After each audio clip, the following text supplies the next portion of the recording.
So good morning, everybody, and thank you very much, all ye shedders out there, for taking the time to come on to our governance training for sheds this morning. I'd like to introduce you to Marian Barnard, who is a trainer with Carmichael Ireland. She will be facilitating the training for us this morning. So this morning really is about governance and what is governance and why it is important for your shed. Constitutions, what is the constitution and why a constitution is important for your shed. And then we'll have a look at some of the roles and the responsibilities that the committees have, like chairman, treasurers and secretaries. So this is the first of a number of sessions we'd like to facilitate for the sheds around Ireland. And I suppose if we can't get it all covered today, we will be having a second session. At the end, we have a Q&A, and please, put up your hand when it comes to that part, and we will let you in to ask your questions. So I'm going to pass you over now to Marian. So thank you very much, Marian, for taking the time to be with us today. Thanks, Eva. And hello, everybody. Hello to all you shedders. Okay, I'm going to share my screen now to go through the presentation. So let me just hope that it all works okay.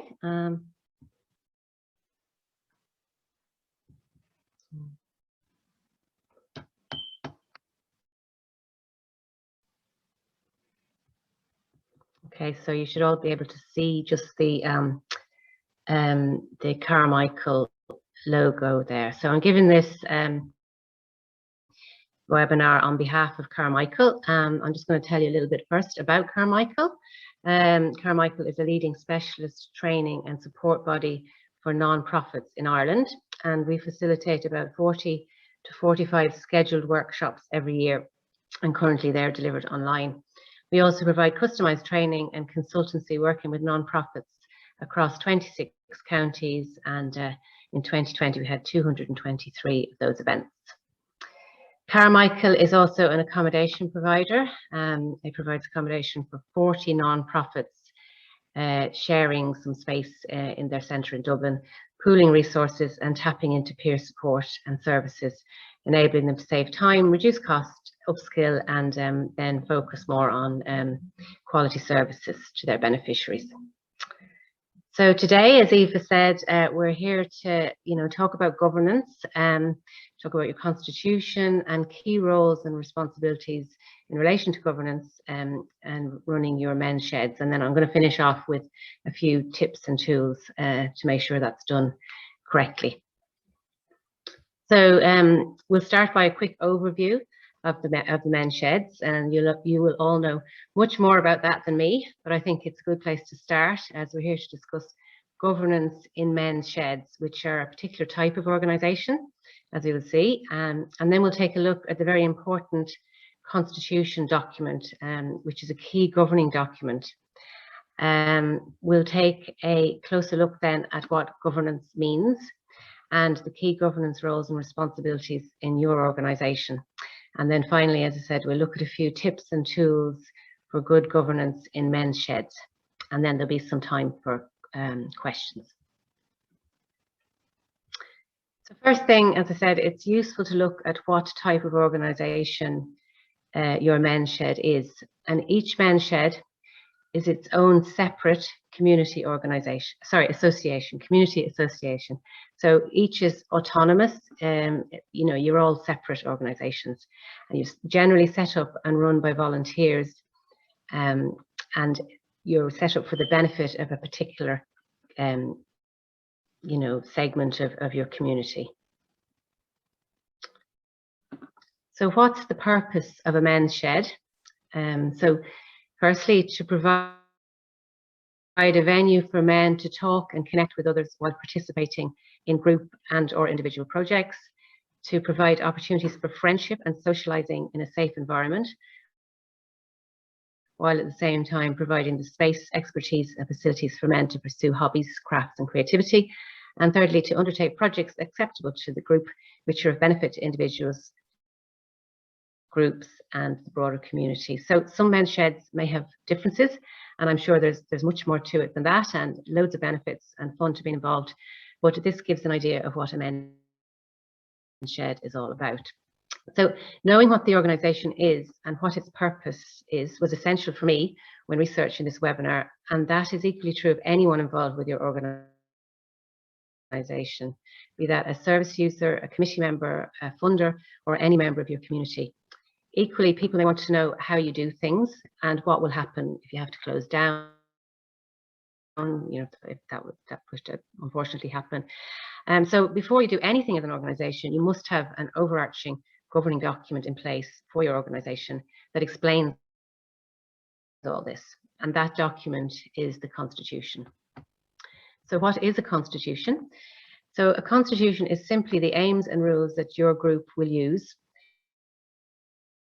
It's a statement of what your group is going to do and how it's going to do it. So really, that's all it is. It does sound, it kind of sounds a bit legal when you hear it. And any organisation should have an established constitution and bylaws at the beginning, as soon as you set up, in order to have a standard for organisational decisions, as well as for the definition of its identity. So, you know, it's a very basic document that needs to be in place for organisations.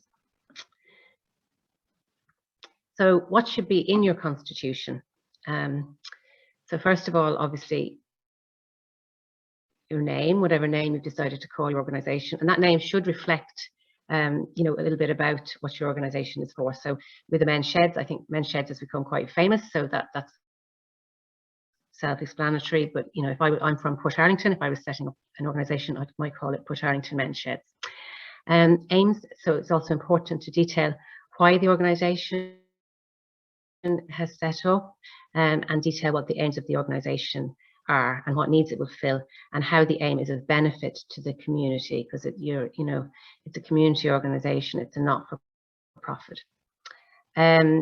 Membership, powers.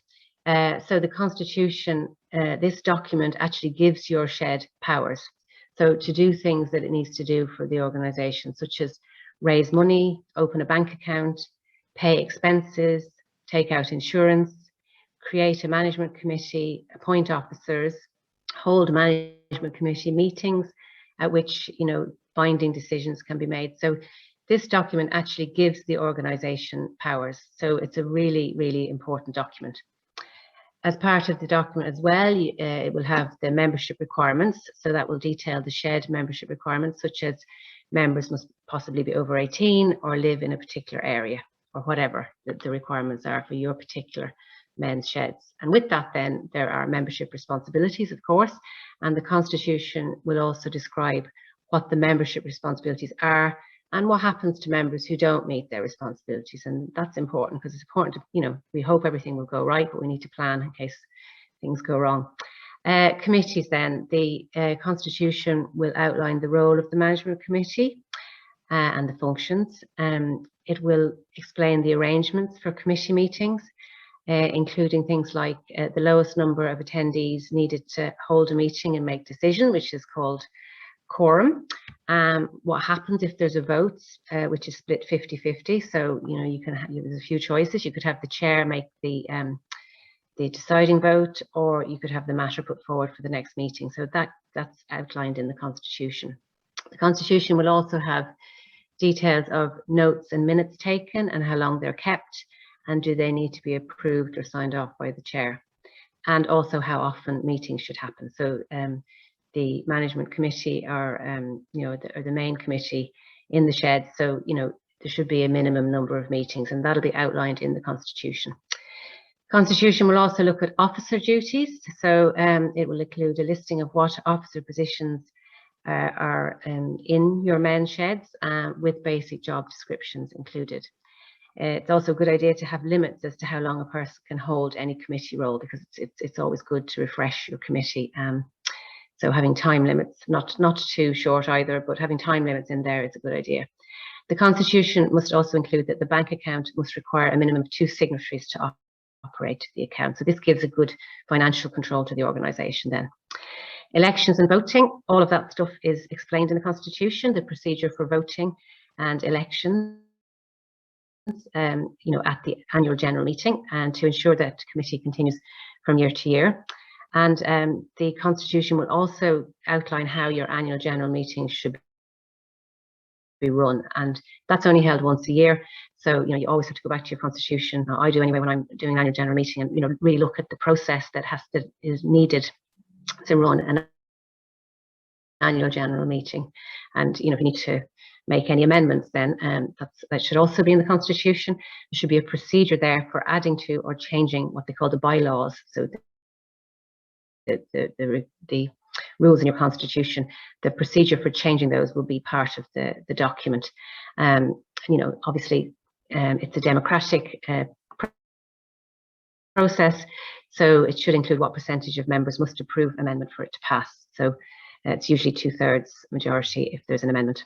Then finally, as I mentioned before, if unfortunately the organisation does have to close, does have to dissolve, the constitution should include a procedure for dissolving the shed and state what should be done with any remaining assets. Because remember, you've given this organisation powers to, you know, take on funds and assets.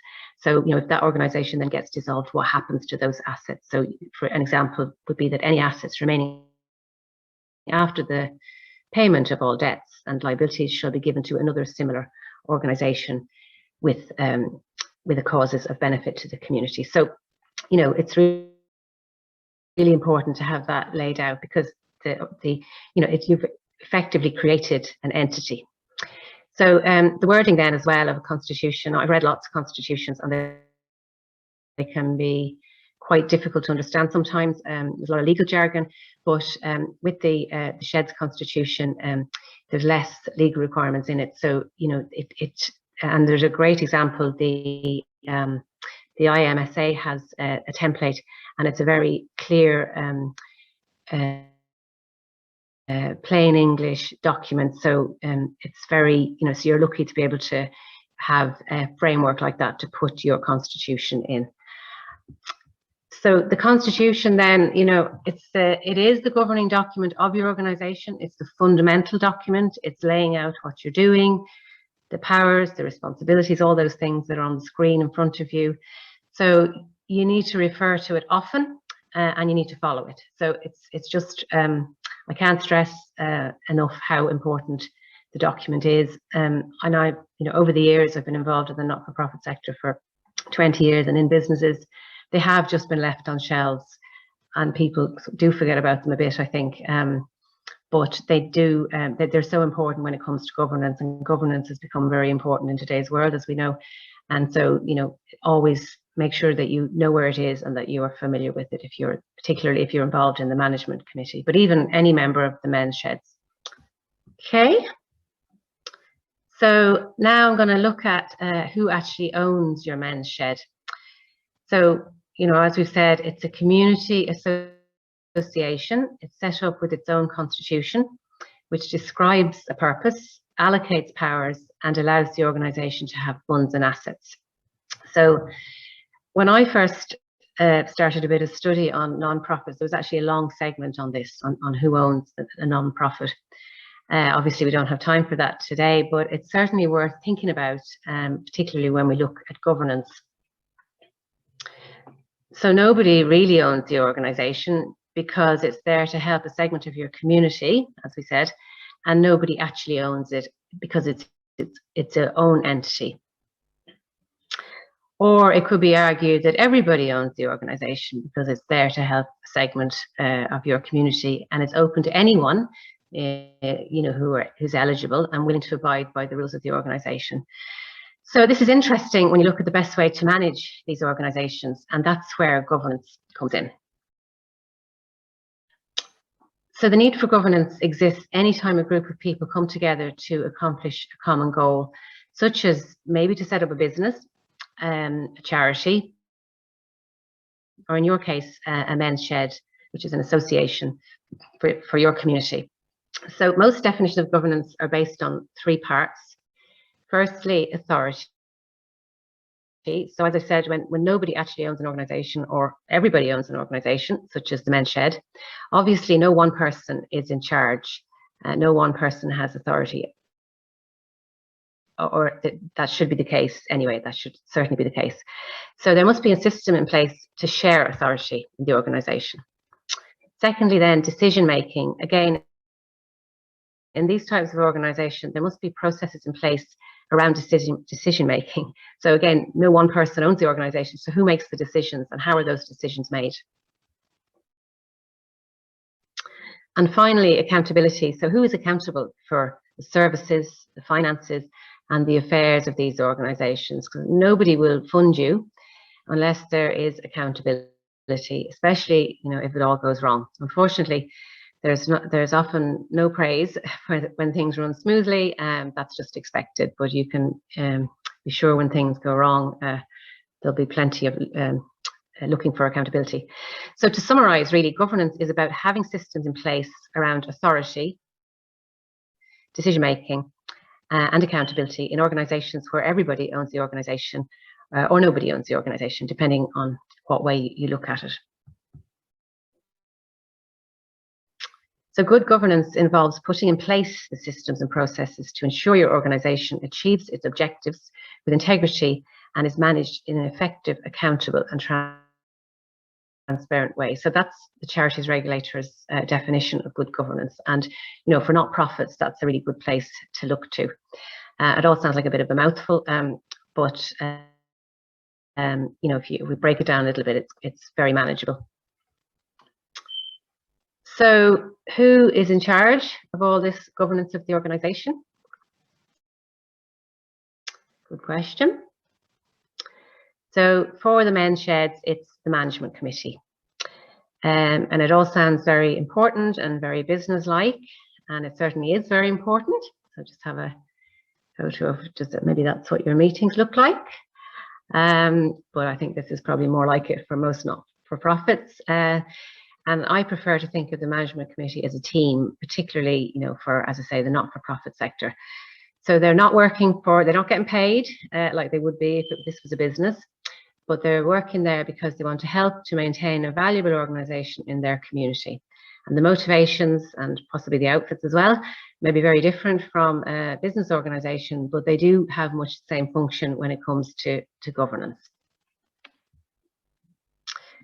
So the management committee is responsible for the governance of the organisation, as I just said. They have collective and individual responsibility then for the control, direction and management of the affairs, funds and records of the organisation. So they're really responsible, they've ultimate accountability for everything, which sounds like a tall order.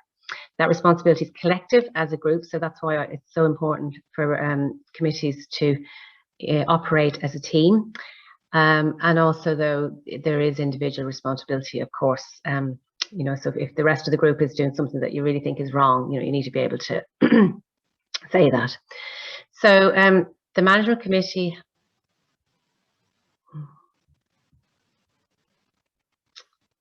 The management committee have responsibility for governance, as I said, and basically everything. So good governance is about making sure the organisation is controlled and managed in such a way that protects the organisation's reputation and encourages public trust and confidence in individual men's sheds, and indeed in men's sheds as a group of organisations. Because if something goes wrong in one men's shed, it will damage the reputation of the men's shed as a group, even though your men's shed may be working very well, because they are seen as a group of organisations, even though they're all separate and independent. So again, not to be worrying people. So I always say there are lines of defence for management committees. There are people who are in charge of governance. So the main line of defence is to have governance systems in place, which we'll talk about in a moment, policies and procedures then as well. And I read an excellent set of documents provided by the IMSA. And indeed, that organisation, your umbrella organisation, the IMSA, is also, a good line of defence. If you're ever having a problem, you can just contact them, and they'll be able to help or put you in touch with someone who can help. Also, organisations such as Carmichael and the Wheel, which provide resources and advice for not-for-profits, much of which is free. There's a lot of resources on their websites, and again, you can just pick up the phone to them. And also the charities regulator, which has its own governance code for not-for-profits. Now, as that you know, most of you are not registered charities, so you may not think of the charities regulator, but it's a really good place to go when you're talking about anything to do with governance. Also, when I'm talking about lines of defence, as you get bigger, you need more things in place. So things like auditor coming in to look at your accounts at the end of the year. You know, if you end up using, you know, if you have more funding than you know, if your funding increases, you want to make sure that you put in extra, as I would call them, lines of defence there. Maybe get an auditor in. If you're only dealing with small money, you don't need that. You just need to be sensible with the finances and be tracking them. So the management committee, it's important that the management committee then has the terms of reference so that they understand their role and how to carry out their business. And the terms of reference will include the purpose. So the purpose of the management committee is to run the affairs of the shed and ensure that it operates within its own governing document, back to that constitution, and any national laws. So, you know, that's why the management committee is there. The membership then, the terms of reference will outline, you know, the membership of the management committee, and that will usually be open to all shed members and elected at the AGM. So that'll be all detailed in the terms of reference. Meetings, the management committee, you know, how often it will meet, and the fact that minutes will be kept for all meetings. The quorum then, much like in the constitution, it'll be the same as probably what's written in the constitution, how many people need to be there for a meeting to be held where decisions can be made. So if you have a meeting and you don't have quorum, you could still possibly have a meeting, maybe to discuss some issues, and it's probably useful if everybody's there, but you won't be able to make any decisions. Responsibilities then. So the terms of reference will outline the responsibilities of the management committee. Okay, so what are those responsibilities? So ensuring that the shed stays true to its aims and ethos. Again, those are the things that are in the constitution. So back to that document again, keep coming back to it with regard to governance. The management committee are responsible for preparing and following and complying with the shed's constitution, for setting the shed's policies and checking them regularly for effectiveness and appropriateness. So you will have, you know, some policies and procedures in place, hopefully not too many, because you don't want to get bogged down with that when you're a voluntary organisation. But, you know, the world we live in means that some documents need to be in place. And again, the IMSA has a great selection of template documents for you to tweak to satisfy your own organisation. So things like data protection, you know, we all know that that has become a real big requirement these days. So you need to have something in place for that.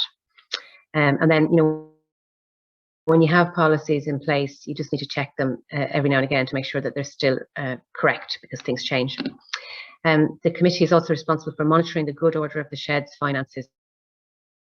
So of course, you need to make sure that there's enough money to operate the shed, and to make sure that there's a budget. If you've got a fair amount of money coming through, that there's a budget for, you know, and how that will be spent. Then also, you know, for finances, make sure that you have enough money to sustain the organisation from one year to the next, and maybe keep a little bit, you know, in reserve, so that if there's an emergency. So, you know, the committee are responsible for all that. So they need to have a system in place for that. They're responsible for ensuring the legality of the shed's operations. So again, even though it's a voluntary-led community organisation, we still have those legal requirements. Go back to the data protection one. You need to, health and safety is a big one as well. You know, you need to make sure everything's safe for people coming in. You need to make sure your insurance is in place. So, you know, there are a couple of, well, there's quite a few, you know, serious responsibilities there. And then finally, providing leadership, direction and renewal for the shed, for your particular shed. So, you know, that's, you know, leading by example, planning, you know, making sure that those objects, again, back to the first one, ensuring that the objects and aims are being fulfilled. And, you know, that sometimes that doesn't just happen on its own. When you set up a shed, or even if one's been in operation for a long time, you need to make sure that it remains vibrant and interesting for people coming into. So that could take some planning and, you know, a bit of leadership to change things a little bit if they're not working. So, you know, all of that would be done at committee level. So there's quite a lot of responsibilities. So the key governance roles then are those committee members, basically. But the key on the committee then would be the chairman, the secretary, and the treasurer. So I'm going to go through each of their roles. So the chairperson, you know, is very much a leadership role. He leads the committee, plans the meetings with the secretary, ensures the smooth running of meetings, and keeps order in the meetings. So, you know, if everybody starts talking at once, it'll be up to the chairman to, you know, sort that out and quiet one person down, let people talk in order. Ensure that decisions are made in a fair and orderly fashion. So, you know, that it's very clear what decision has been made and how it was made. So he does that then by summarising the decisions after that they've been made, and then that gives the person taking the minutes time to document that decision was made.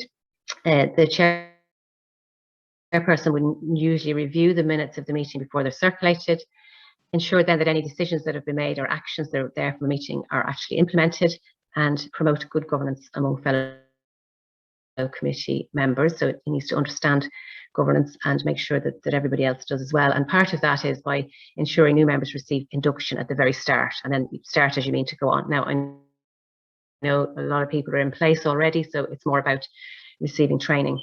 The chairperson will act as a figurehead or spokesperson where required. So usually, you know, it's a leadership role, but they are part of the management committee as well. But it's really important to have a good chairperson to make sure that meetings are run properly. You don't want them running off in all sorts of directions. So a strong chairperson is extremely important. They will let everybody have their say, but they won't let the meetings run off in all directions. It's a position of authority and a very important role on your committee. The role of the secretary then, also an important role, more to do with administration and compliance. It's about preparing for the board meetings, you know, getting the agenda ready with the chairperson, making practical arrangements for the meeting, could be booking the room, making sure that there's a good space for the meetings. Taking the meeting minutes is traditionally a job of the secretary. And obviously the minutes are extremely important because they show decisions that are made, they show how the decisions were made, and keep a record of all the things that were spoken about. And really, it's the proof of good governance. They also, the secretary also deals with correspondence and keeps membership records up to date. So again, a very important role, should work closely with the chairperson. And the role of the chairperson then, the treasurer, excuse me, the role of the treasurer obviously is financial, and the treasurer oversees the preparation of budgets, accounts, and financial statements. So if you can get a person with a finance background to do this, that's brilliant. But you know, especially if your men's shed isn't particularly large, somebody who has a good, you know, good head on their shoulders for budgeting. You know, a lot of it's common sense, and you know, somebody maybe who worked in a post office or a shop, or I don't know, I was going to say housewife, but you know, somebody who's good at budgeting the family finances. You know, if it's not a big organization, you know, overseeing the preparation of the budgets and accounts is, you know, it's just money in, money out kind of an exercise. You don't need any fancy financial statements made up if you just have small money coming in and out. Of course, as your income goes up, the requirements here for this role goes up, but then you can go to your line of defense and get an accountant and an auditor involved. So the treasurer will be responsible for presenting regular financial reports to the committee in an understandable way. So, you know, keep it simple. And the treasurer will also make sure the annual financial report is presented at the annual general meeting. So at the end of the year, the treasurer will be responsible for, you know, putting together over the year how much money came in, where did that come from, and how was it spent, how did it go out, and how much money is left, you know, in reserves, and what went on with the money. So the Treasurer will have an overview of the organisation's financial resources in order to advise the committee on the financial implications of proposals, cash flow problems, etc. So cash flow is a different thing than budgeting. You know, you could have money due in and be running out of money, of course. So somebody needs to keep an eye on the cash flow. So the Treasurer would be the person that does that. And then, you know, the Treasurer will be able to advise on, you know, whether you can spend money or should you hold off on a payment, and you know, so that they should have a really good grasp on what's going on with the finances. Again, I don't, you know, it doesn't need to be an accountant, just somebody who is interested in you know, in budgets and finance, and that can just be, you know, I quite like putting little budgets together on spreadsheets, and I'm definitely not an accountant. So also the Treasurer in a small organisation would ensure that the appropriate accounting procedures and controls are in place. And again, the IMSA have a really good template for financial controls. And generally speaking, the more eyes on any kind of finances, the better. So there'll always be 2 people involved in any financial transaction, at least 2 people. So if you're buying something, one person will request to buy it and another person will authorise it. You know, there'll be approvals on any payments, and 2 people for any payments.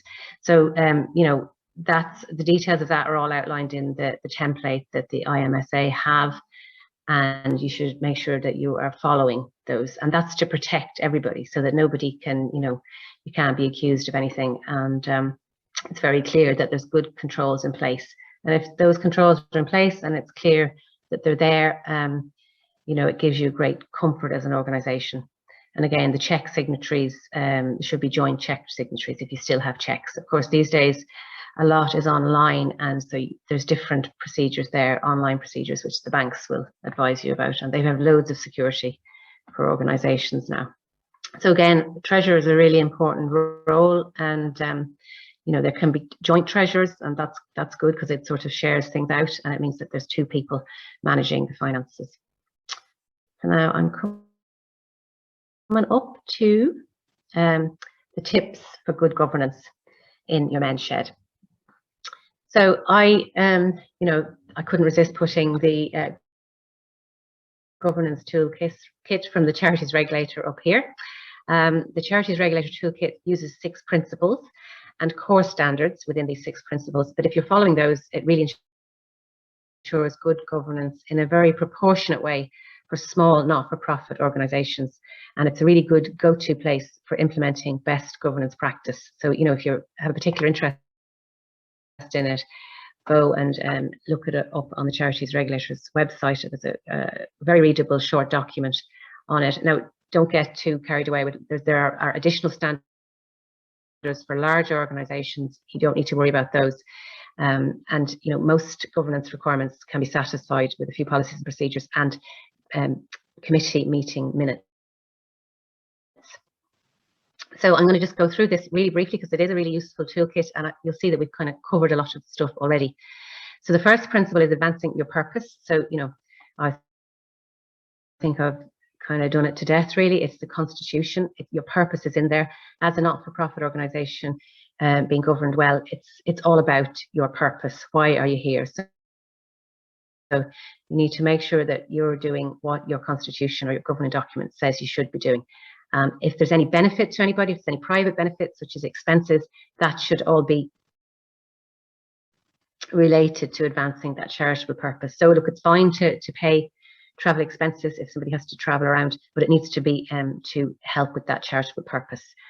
The next one is behaving with integrity, and again, really important for not-for-profit organisations, important for any organisation, but that just means, you know, being very value-led, not having any conflicts of interests, declaring any conflicts of interest. Well, I mean, you will sometimes have conflicts of interest, that's inevitable, but if there is conflicts of interest, declare them and manage the conflict of interest. And, you know, always do what's right and think about, you know, what happens if this is front page news, if I do this, will that look good for my men's shed? And then, as I said before, for the men's shed, you know, the network of men's shed, like what will that look like for everybody? You know, so really be very aware of your values. Then leading people is the third principle here, and that's about like really acknowledging that people are the most important resource that your organisation has, and making sure they feel valued, making sure that they know what they're doing in your organisation. So that's having job descriptions, role descriptions. So the men's sheds are almost all volunteers, and there's no legislation around volunteers, so in some ways there's no protection for volunteers. So you need to put those things in place yourself. So having codes of behaviour, again, the IMSA has a very good template for that. Having codes of behaviour in place, and having anti-bullying, anti-harassment, all of those documents in place for people, and basically just being really good to each other, and really kind, and saying thank you. There's no money involved, there's no payment for anything people do in voluntary organisation. They don't want payment, but it's still great to always remember to say thanks to people, and really make people enjoy being part of the organisation. Then exercising control, a bit more sort of I won't say more serious, because the looking after the people is the most important thing, but the exercising control is around making sure the organisation is legal, it's compliant with all the legislation, all the laws that are applicable to the organisation. So sometimes people say, God, what are all those? I don't know them. Just start a list, and it's as simple as just starting off a list, and you add to the list then as you go along. Bring that list to the committee meetings and go through what do we need to do to make sure we are compliant to these legislations, and then go off and use your lines of defence. Ring the IMSA, ring the charities regulator, ring the Wheel or Carmichael, and get some advice on things. But it is up to the management committee to make sure the organisation is legal, and that there's systems in place to you need to show that. So you need to have some sort of a system. So a compliance checklist is great. Keep a copy of it, have it in the minutes that you've looked at that. Health and safety is one I always say is really important. Then the next principle is working effectively, and that's the one around working as a team, that the committee is collectively responsible. So you have to be a good team, and the main way of doing that is running really good meetings, because that's where you do your business. So planning those meetings well, making sure that people have enough information to make good decisions, making sure people feel comfortable if they don't agree with decisions that they can say, and that there can be a discussion, and then having a good chairperson to manage all of that, and then document the decisions that are made, be able to make a decision. There's no point in going around in circles with things either, because you have to get the work done. So you need to have a system in place for making the decisions, and it needs to be democratic.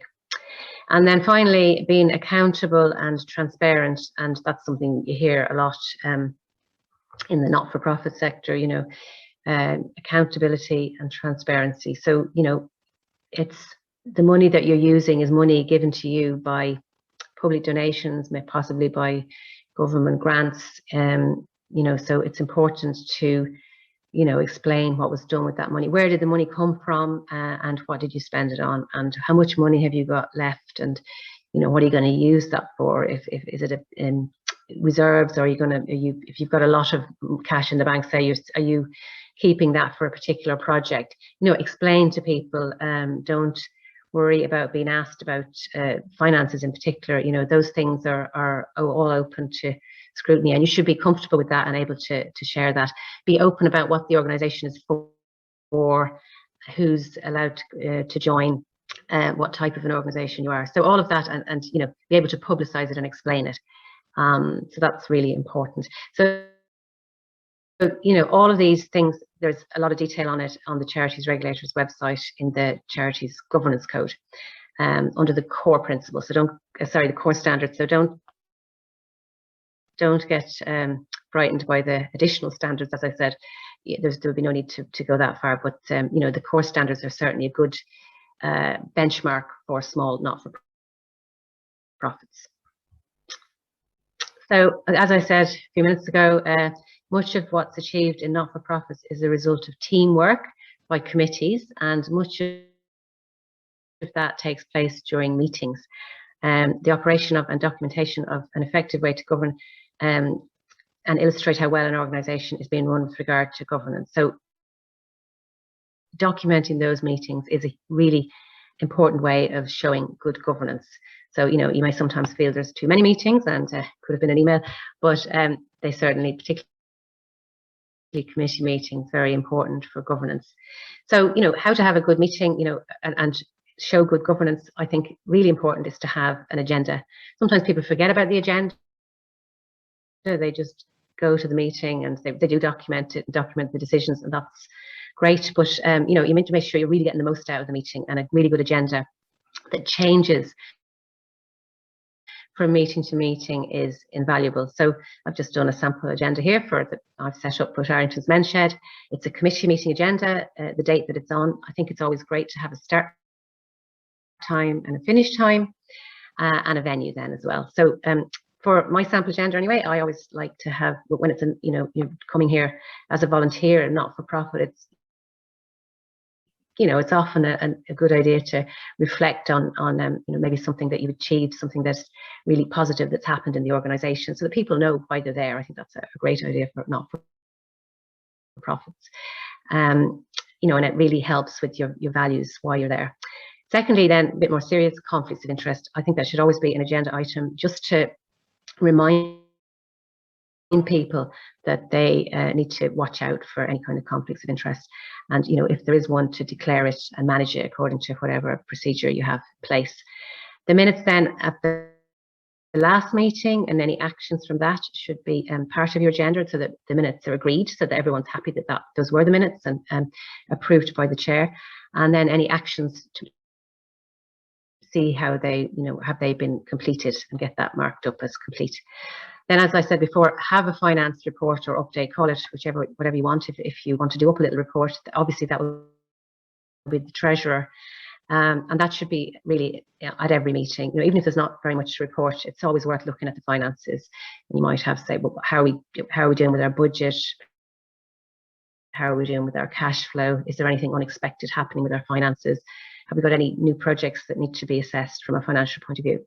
Then compliance report or update. Again, I think that's really, these days, I think it's a good idea to actually have a report on that. And again, you can have your compliance checklist, just go through it. Give somebody responsibility for it. Possibly the secretary would be could take responsibility, or if you've a fairly large committee, maybe somebody separate could take on that role. And, you know, as part of that compliance report, you could put in your updates of policies. You know, if there's any you know, health and safety issues, you can use that for a multitude of things. And then planning update and reports. So again, you need to be, you know, dynamic and leading and making sure things are happening. So it's important to have something like that on your agenda. AOB, any other business, I put some question marks there. I don't like those on agendas, because I think if people want to talk about something at the meeting, you know, the time is very precious, and I think they should have that planned in advance. But, you know, every now and again something will come up that you need to discuss last minute. I think that it's always a good idea to have agenda items timed, and try to keep to the times. And then, you know, if things are going off track, you can always, you know, refer back to the time allocated, and that shows planning as well. If you know something, if you know there's a lot on finance, you might give it significantly more. Sorry, that's my timer here. I'm nearly at the end and my time is running. So yeah, as I said, have times on each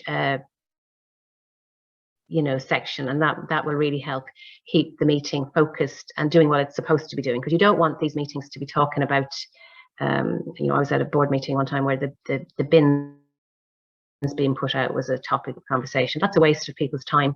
If you want to talk about sort of, you know, social stuff or casual stuff, have a meeting at the, you know, coffee at the end, or a bit of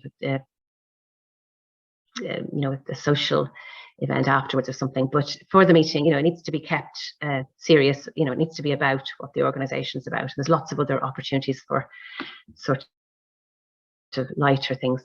The agenda should be sent out about a week in advance, with any you know, other documents as well that go with the agenda. You know, if you're going to talk about updating your lease, the lease should be sent out in plenty of time for people to be able to assess them and you know, discuss them. So my final slide here just is around the minutes of committee meetings. So they must, you know, refer back to the time allocated, and that should be you know, they are really your evidence of good governance. They must indicate, so they must demonstrate decision making. So, you know, show that how that decision was made. It was proposed by such a person, seconded by such a person, and then there was a vote, show of hands. If that decision needs that, I mean, that's quite formal. It may be that just, I think it's always a good idea to have a proposer and a seconder for decisions, though, because it does show that they're a bit of thought, you know, that you're acknowledging that a decision has been made. It should indicate a diverse committee with varying opinions, multiple voices, and different opinions. So not just the decision. If something does have a little bit of debate and discussion, you know, put that into the minutes. You don't have to go into too much detail, but if, you know, if there's a particular reason for not doing something, but you decide to do it anyway, you know, you want to put down what that reason was and why you made the choice to do something. It should show democracy. So having a vote, you know, if there's any doubt about the democracy of the, you know, the agreement for everybody in a decision, have a vote and document that. If it's a controversial decision, you may say, well, let's have a, you know, we'll have a secret vote. It's probably not something you do very often. Show that issues are given airtime, and, you know, if something's important, put it at the beginning of your agenda so that it is given good airtime, not be sticking it at the end. And, you know, your minutes should demonstrate what's going on in your committee meeting room, and they should provide enough detail for an external person, and then, you know, they are your proof of good governance. They're hard to put together. I do lots of minutes myself. They're really difficult to write, in that, you know, trying to write them not rambling on, you need to keep them fairly short while trying to say what you want to say. So look, I wouldn't get overly bogged down in you know, language in minutes. You know, as long as you try and just, you know, satisfy what I've just kind of gone through there, you know, keep it in plain English. And even if you are rambling a little bit, that's better than not putting it down at all, I think. So that's the end. You've listened to me now for 45 minutes, just over, because my alarm went off. And we're ready for questions and answers.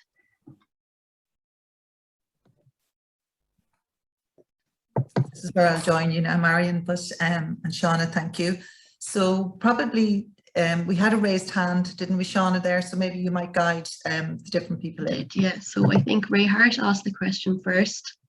So you can see his question there, Marian. He's asking about the level or value of financial activity that would require the services of an auditor. So I'm just going to unmute Ray at the moment now. Oh, yeah, I think, you know, to have an auditor, it is quite, you'd have to have significant income, maybe of around, I think it's 100,000 actually before you need to have an auditor. So, you know, if you get to that level of income, you're probably significantly different than, you know, than the organisation that you are now today.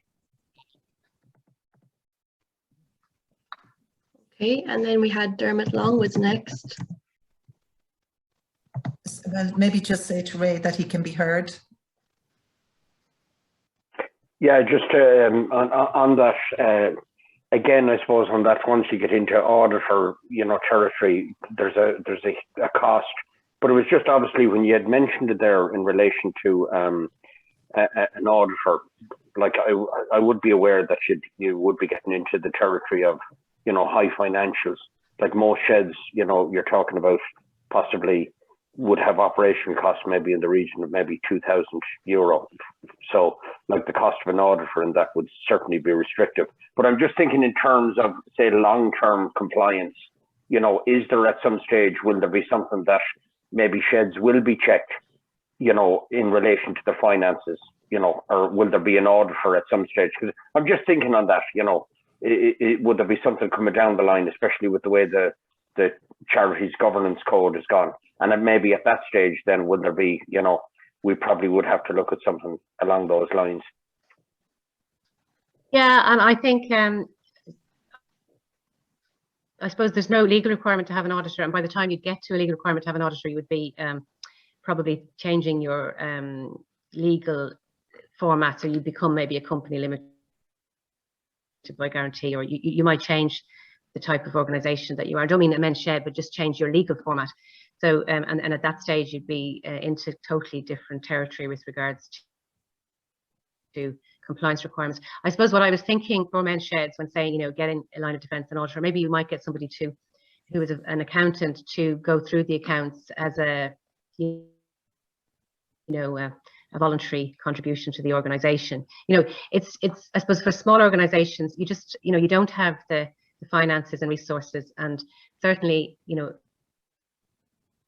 in the charity realm, if the charities regulator wouldn't expect you to have things like an auditor, but they would expect that you would be following the financial controls policy, and the one that the IMSA have suggested for men's sheds is an excellent document. It just means that there's systems and protections in place against fraud and misappropriation of funds and things like that. Just one other thing there, just on that.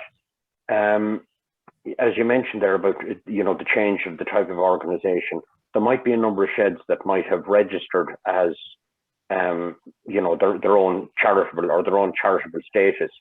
Does that then put you into that category where you probably would need audited accounts, whether it be by an accountant or an auditor?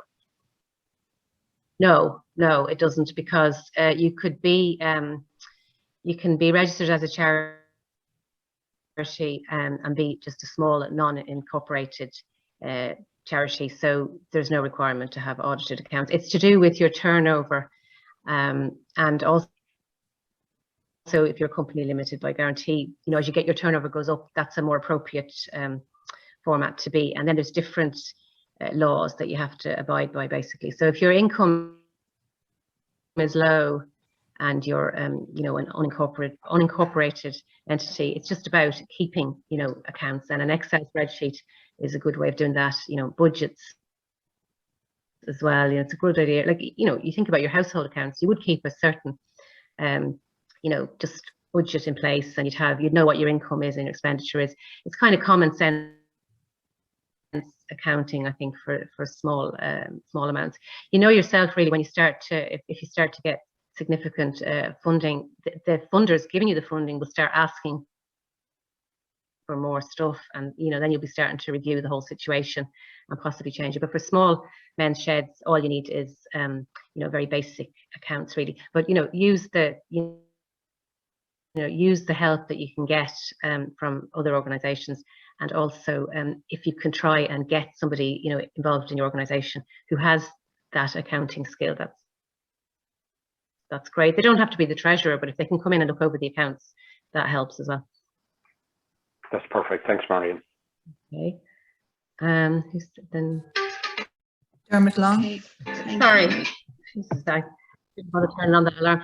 Dermot Long, the challenge for our sheds is to manage our income and costs. The cost of an auditor may be large percentage shedding. Would a regular financial update report to all members give clarity on finances? So again, maybe I should have mentioned the auditor. There's no requirement to have an auditor at all if your income is low. It's just as your income goes up, you will start to need to look at the different requirements, and to give the regular financial update to the members. It is important that it's important to have the management committee who are governing the organisation need to be very clued into the finances of the organisation, and then that's the treasurers. That the role of the treasurer is to do the detailed assessment of that, and then report to the management committee at the committee meetings, and then at the AGM where you have all your members there, then you give a final report to the members. Now, if members want more information on that during the year, then the committee would have to look at a way of doing that to keep people happy, if they feel they need to look at more information on that. But usually people are happy with looking at the overall accounts once a year, and you can get a good picture then of what's going on with the accounts. Sometimes if you get too many updates, it makes things less clear. But the committee should be very up to speed with the finances. Okay, thanks, Shall Marian. I move on to another? Yep, Seamus Gallagher raised his hand, so he should be able to unmute yourself now, Seamus, if you wanted to ask a question. Sorry, that was an accident. No problem. Okay, Sorry, thanks, Seamus. No problem. Okay. Patsy McCormick also raised her hand. So Patsy, if you wanted to speak. Now's your chance. Thanks, guys. Marian, just one particular question regarding the constitution and changes to be made to a constitution. So we have our constitution based on the IMSA template. Is there a particular time if you need to make changes to it that must you wait till the AGM, or can these changes be made maybe by the committee and then brought to a general meeting, or what's the best format to go about it? Well, if you've got a constitution in place already, that constitution will lay out the process for making changes or amendments to the constitution. So you need to see what your constitution says about that. Usually changes to a constitution happen at either an annual general meeting or a special general meeting. So you would have to hold a special meeting and you have to get 2/3 majority to make the changes usually. But look through your, have a look in your constitution. There will be a section, especially if you use the template, there'll be amendments and there'll be a process to change the constitution. It's not too complicated with your constitution, but there is a process to be followed, because you can't obviously that, you need to make sure that people can't just change it if they feel like it. There needs to be a reason and a democratic process around it. Great, thank you. Okay. Okay, thank you. John Bradley raised his hand as well then. So John, if you'd like to ask a question. I think you might have answered it, but the question, I just want to come back to the charities. Do we have to register?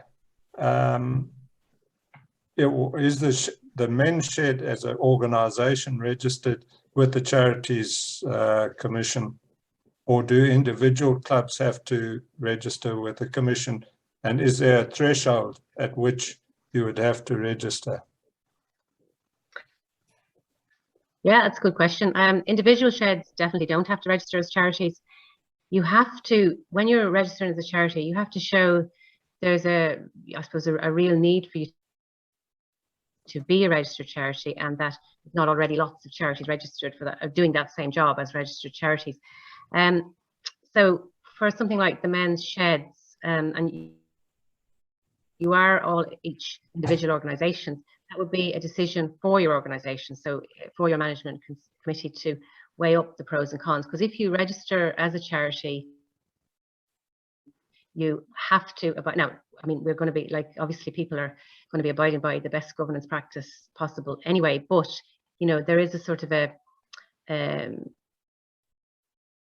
more kind of more admin to it with the charities regulator, and that you have to file a return every year as a registered. You have to first of all get your charitable status, and then you have to file your return every year with the charities regulator, and you would have to legally abide by the code, the charities governance code. So your board, your committee would need to sit down and look at the pros and cons of becoming a registered charity. It's not a requirement at all to be a registered charity, again, for the size that you are. As you get bigger, as I said, you do need to look and say, if you are growing, or if you've got plans to grow and expand and get a lot of funding in, then there may be a requirement then from funders. You may start getting things like, well, look, we'd love to give you this great funding for a brand new Men's Shed, but we can't do it because you're not a registered charity. So then that becomes a reason to become a registered charity, but that then brings more admin and more things that you have to do, and more, sort of more responsibilities. So you have to make that decision as each individual organisation. Your umbrella organisation is a separate organisation as well. And you have an affiliation with that, but you're responsible for your own governance and the running of your own organisation. Is there a threshold? Again, it sort of tends to be related to money, and it tends to be something then that you can't get the funding unless you're at your registered charity. Does that answer the question, John, or have I? Very much. Just the one question was: is IMSA itself registered with the charity status or not? Yes. Okay. Yeah. Thanks very much. That clears that point. Thanks very much. Okay, thank you, John. And being a registered charity is great, because it gives a certain validity and credibility, but sometimes the charities regulator may advise against it themselves when you go to put an application in, if you're, depending on the type of organisation that you are. So it's not a requirement at all. We'll move on to Martin O'Grady next then. He also raised his hand. Martin.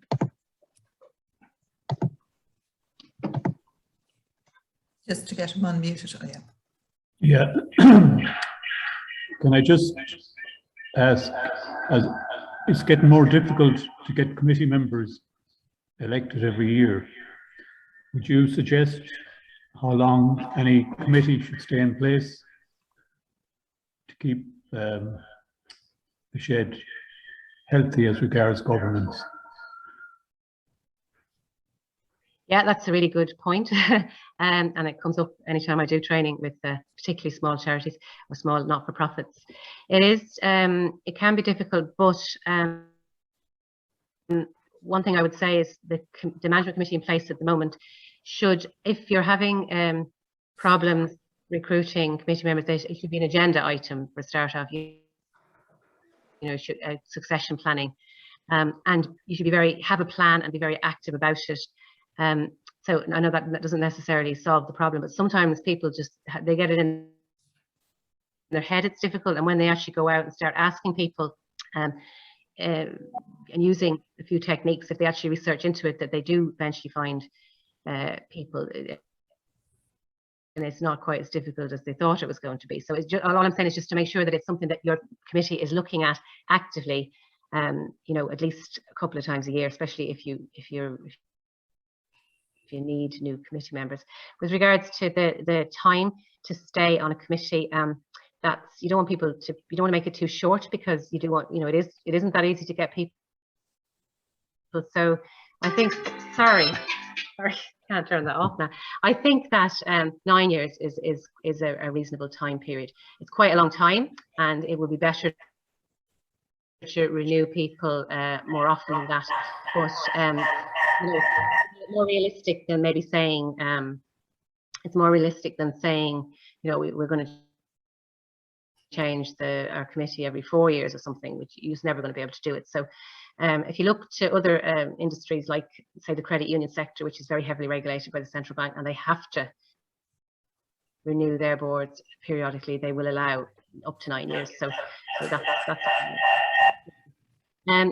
other ways of sort of getting people to come on your committee is to be very good at induction and make it make it an attractive prospect as well, and interview people. I know people say, well, interview, that's a bit of a laugh, but if you make it into the way you would get somebody on to do a job, and also make those meetings interesting for people. So if somebody's been I don't know, a solicitor in a previous life, and they know that those meetings are focusing on compliance and stuff that, sorry, no offense to solicitors, but that other people might find boring. If they know that those meetings are well run and on good topics, they may actually be quite interested in joining them. If they think they're going to be running, as I'm using my excuse just because I was at a meeting one time where they were talking about the bins, if they think they're going to be talking about when to put the bins out, they're going to not want to be involved in it. So it's about maybe changing the way things are done a little bit. I don't know how each of your committees are run, but making sure that you're doing governance stuff at those meetings, not kind of operational stuff, the day-to-day stuff. That can be done through some other system. Does that help? I know it's probably not exactly solving the problem. Thank you.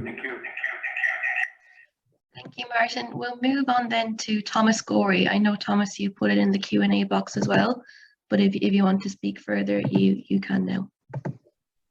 Hello, Marian. I'm just making an inquiry about COVID-19 on members returning to the shed. Are we entitled to ask them for their certificate when they're returning to the shed? Oh, well, that's a really good question. I'll have to be honest, I'm not 100% sure. I know under employment legislation you can't ask employees. However, Yeah. entertainment venues such as cafes and restaurants can ask people. So I don't know the answer to that, to be honest with you. You'd have to, I think, check with the HSC. There is actually, you contact, I mean, and maybe even Eva knows, but if you contact the like of, say, the Wheel or the Carmichael, they probably know what funders are saying because I know from I'm involved. Yeah, I know we have to be very careful on what we say to people and what way we approach people. It's just that we have the problem that we're hearing that there's members, they're not vaccinated. If they return to the shed, you know, we're not going to allow them in anyway, you know. That's just why we're just when we look for desserts, you know. Yeah, well, I'm not sure that you can. It you might be able to. I would check with the HSC. Right. They should be able to point you in the right direction. But I know definitely for employees, you can't ask. And what, again, the management committee has a job to do there. They need to look at that and say, this is it's a bit of a compliance issue. You know, we don't want to be, you really don't want to get yourself in trouble. No, that's why, asking them if you don't need to. And equally then, you know, again, a charity I'm involved with, we have, I know there's 3 staff that haven't been vaccinated. So we have to treat, everybody has to act as if nobody's been vaccinated because we can't ask. Yeah, okay, that's grand. You do need to know that and then act accordingly then. Yeah. Okay. Grand, okay. Grand, thanks very much. Thank you. Thank you, Thomas. We'll move on next then to Patrick McCarroll. Patrick, if you want to ask a question there, please. Yeah, my query is, are copies of the slides available? Oh, yes. No problem. Yeah, I'll send them to Shauna and Eva. Yeah. I will circulate those. And we'll also be putting, we're recording this at the moment, and Shauna will be putting it up on our website as well for further viewing of people who couldn't be here today. That's great, thanks. Thank you, Patrick. We'll move on then to Sean. Sean, you have your hand raised if you want to ask a question. Yeah, it's with regard to governance on finance. At present, we have a bank account with AIB and we can't get a debit card. So a lot of people won't take checks now. So on occasion, what I've been doing is I've been buying stuff as a treasurer myself and then being refunded. Okay, yeah. Which isn't ideal, but I have then included a copy of my own bank statement showing the money going out of my account before I'm being refunded. Is that sufficient for the records? Well, if you're buying something on your own credit card, and basically what you're doing is you're claiming back. Yeah. It as an expense, say. In your finance policy, control policy, there should be you can, if it's not in there already, just add in a piece on claiming back expenses.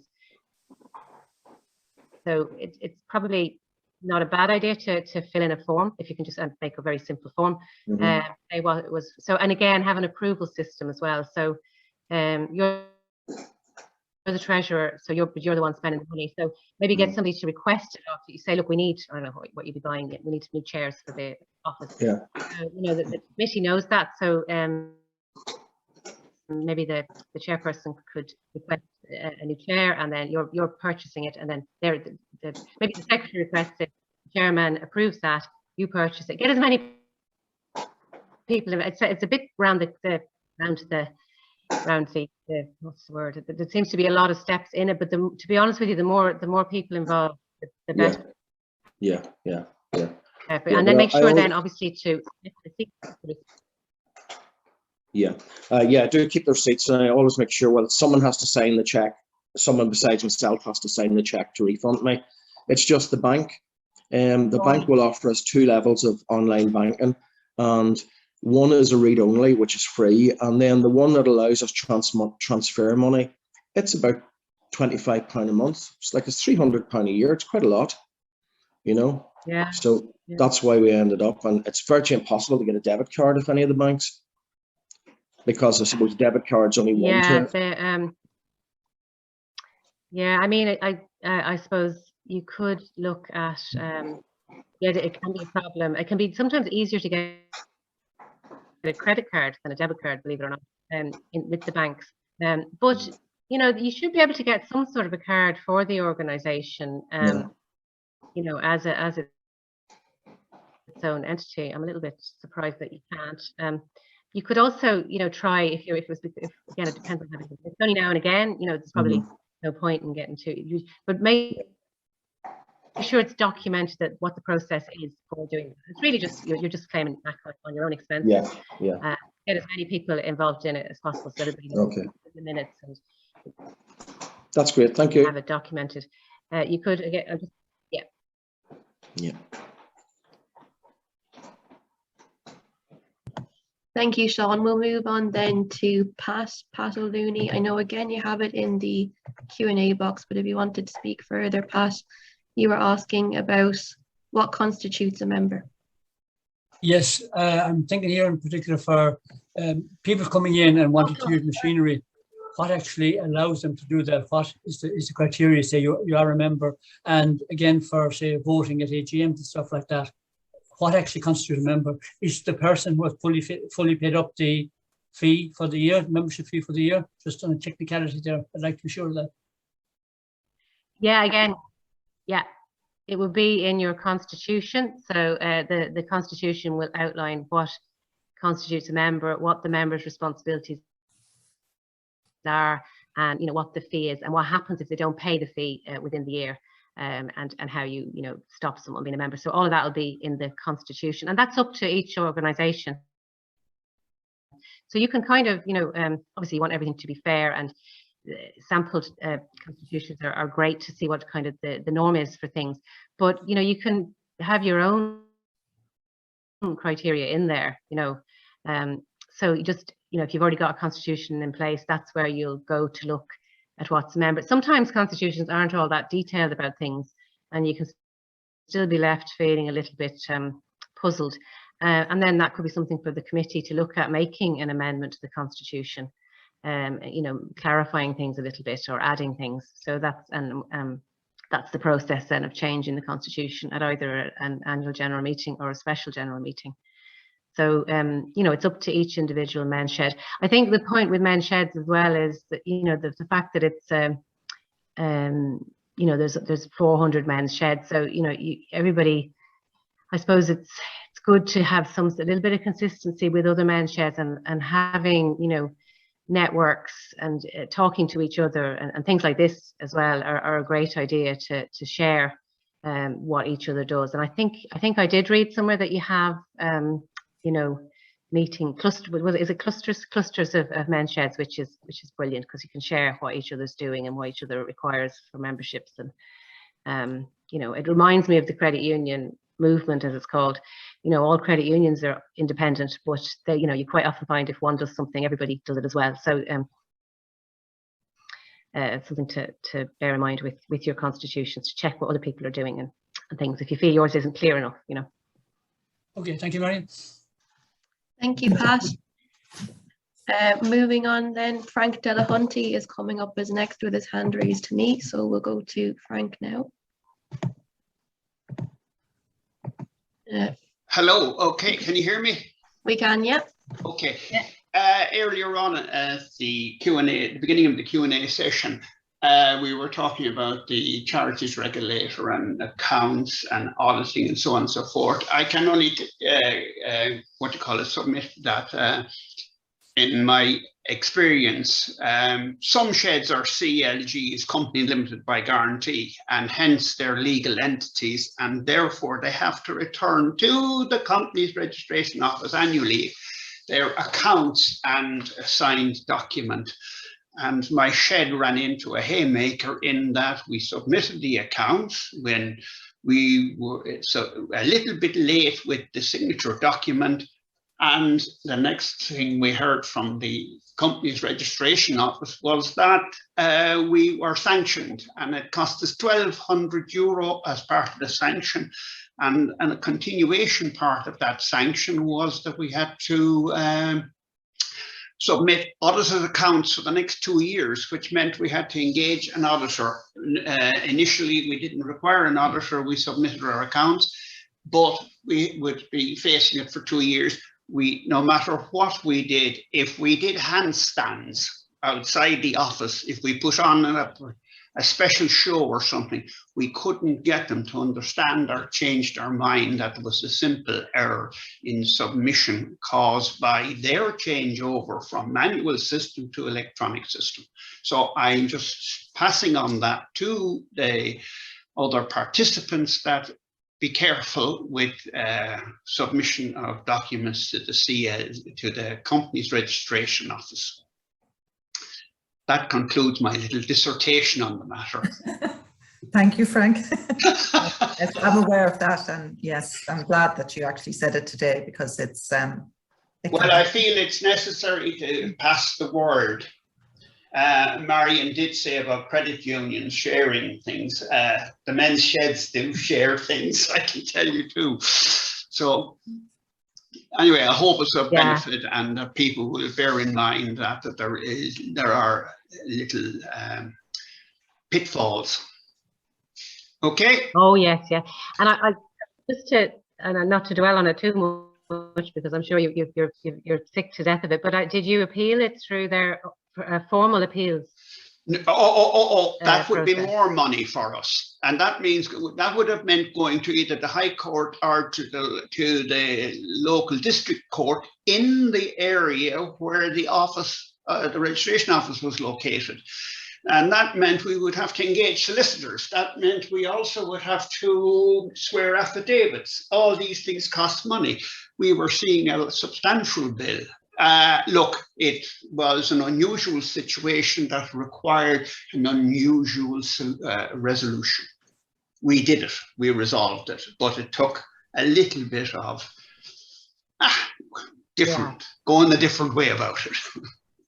But we did engage a firm of accountants to examine what we had submitted, and they said, no, you will not succeed. Even if you go to court, you're not going to succeed on it. So there was no point in us going there, and we were going to cost a lot more money. So it required us to take a circuitous route to the solution, and we solved it. Yeah, and you know, and okay, that is, you know, the more. Hello. The more, that. Gone. Can you hear you, Frank? Yeah. Actually, yeah. Well, I think that's wise advice, Frank. Definitely. Thanks for everybody. Okay, thank you, Frank. We will move on then next to John Cooper. And again, John, you had your question in the Q&A box. You wanted to touch a bit further on the topic of auditors, but you're unmuted now as well. Yeah, just I'm also a church treasurer as well as treasurer of the men's shed, and every year for the church I have to get the accounts audited. Now it's an honorary auditor appointed at the church council meeting. It's just somebody from the congregation who is appointed as the auditor. So it's not paying for that. They do it as an honorary thing, but it does make me, gives me two benefits, I think, as treasurer. It makes me get my accounts in good order, that I can demonstrate to the auditor where the money is, where it came from. You know, so your accounts have to be in good shape to be able to do that. And then it also gives me the backing that, well, somebody else check those accounts. You know, I have somebody. It's not just me. So I think that's two good things.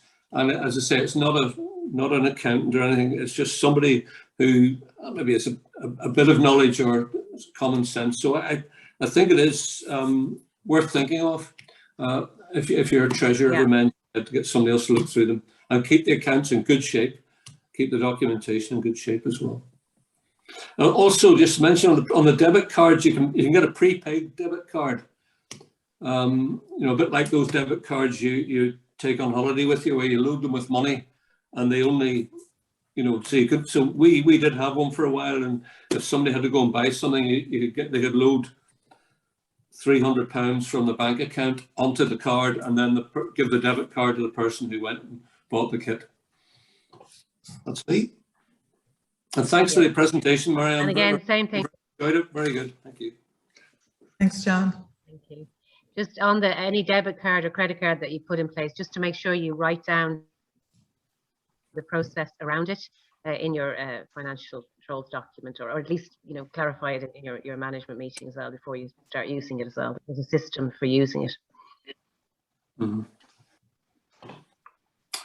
So just Sean, I wanted to see is how many more we had. I'm conscious of Marian's time, and I'm conscious that we'd like to facilitate everybody as well, but We did have it. John Higgins had his hand raised. I'm not sure if he's lowered that since. John, if you'd like to speak, you can now. Yeah, thanks. I wanted to go back to the problem that Sean had with the bank. Our bank is also the same, and they've actually removed our cash test now. So it's very difficult. And I went to the Bank of Ireland, who were less than helpful about it. It's just possibly the official there didn't know. But I think John Cooper has come up with a good solution to our problem with the prepaid debit card. But there are so many sheds out there. I was just wondering the experience of others. Has anybody cracked this problem? Because it's obviously an ongoing problem with a lot of sheds. I would be aware that there's a number of sheds now that have access to online banking, and they're moving it, I suppose, away with IBAN and big numbers, and you know, for different payments that they might want to make. But again, it's a good conversation that maybe you know, we can get when we get together with our networks again. Hopefully, very, very soon we'll be doing that. But Sean, I can put it out there again through social media if anybody is, you know, wanted to give information on how they were managing it. That might be some way of getting some answers as well with other sheds. Yeah, or which banks are facilitate this best, or are friendliest to the men's sheds? Well, I'm aware of AIB has a number of sheds with online banking now, so that the men can access online and use their IBAN and BIC numbers for payments. So I'll get more information for you, John. Thanks very much. Thank you. Yeah. Thank you. Okay, and then that's everybody who's had their hand raised then for a significant amount of time. Like Eva said, we are against the clock, so we do hope to have Marian back in the future as well for any further questions. And what I'd just like to add to that is thank you, Marian. It was a great presentation. Thank you very much. And you're very patient with all those questions. Thank you. Also, just we'd like to do this again. And if you could, through communications@mensheds.ie, what else would you like to see when we invite Marian back in November? Just giving her some time to prepare for that. Governance is such a big topic, and maybe we didn't get to cover everything that men would have liked to have heard today. So listen, the door is open. We want to support you as best we can. Difficult times, sheds are opening slowly, but listen, keep in touch, and we'll support you any way we can. So Sean is here with me today from IMSA, and myself, Eva. So thank you all very much for taking the time to participate this morning. It's greatly appreciated. So thank you.